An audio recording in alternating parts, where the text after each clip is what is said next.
I'm one of the audience members, Justin, her son. I'm 21 years old. Family friend, Edward, 18. Thank you, guys. I appreciate you coming today to Welcome. learn about the new, the Pink Circle Foundation. Now, before I get into what this foundation is all about, I'd like to give you a little bit of statistics and information about breast cancer itself. Now, according to the latest report from the CDC, which was released in 2007, over 200,000 women a year are diagnosed with breast cancer. And of those, 40,000 women die from it. In addition, according to the Breast Cancer Resource Directory of North Carolina, breast cancer is the second leading cause of death for women in the United States. Also, according to the Pink Foundation, in the state of North Carolina, 20% of the women are not insured, and of those, 14% are below the poverty line. And that's kind of where I came into play.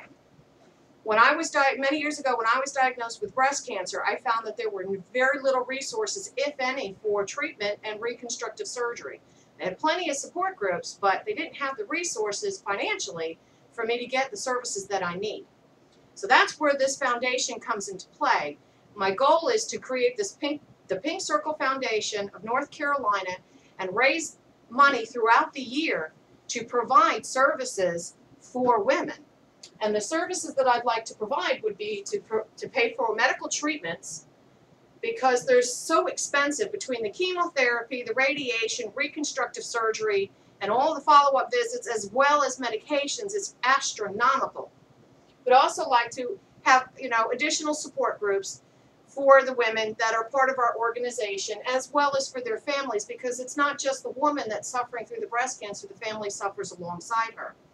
Transportation to and from all of their appointments, their treatments, their surgeries, because a lot of the women, they don't have cars.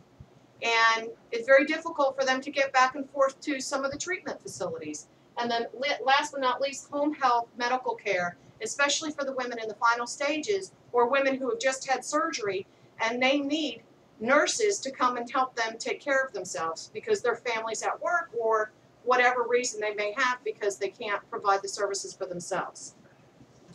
Now, what I would like to do is talk to you a little bit about fundraising and all of the different things that I would need from the community. And one of the biggest things is fundraisers. I need plenty of volunteers to help me set up all these different types of projects for fundraising, such as a golf tournament, a dinner dance.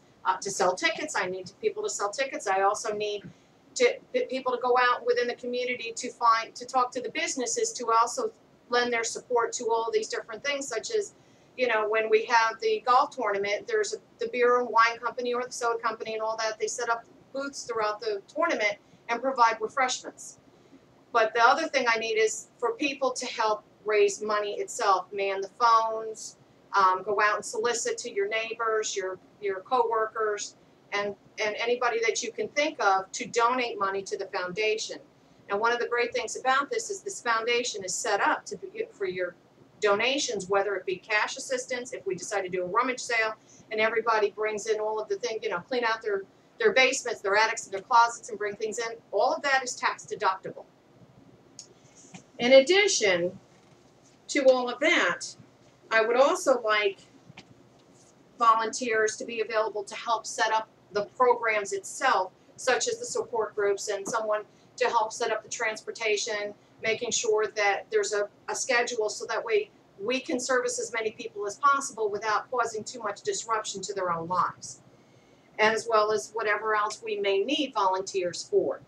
So by you helping us, you help the women within your community live better quality lives while they're suffering through breast cancer, and also making sure that they get the treatments that they need so that they don't become one of those 40,000 women that died of breast cancer because they didn't have insurance and they either chose to delay to get the treatment, making it much more dangerous for them, or if they've chosen not to get treatment at all, forcing them to pass away.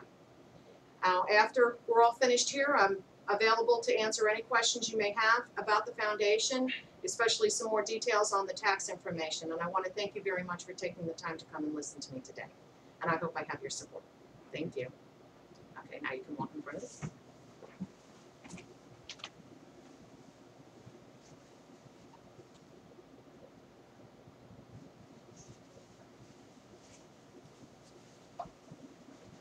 Still here. To you guys.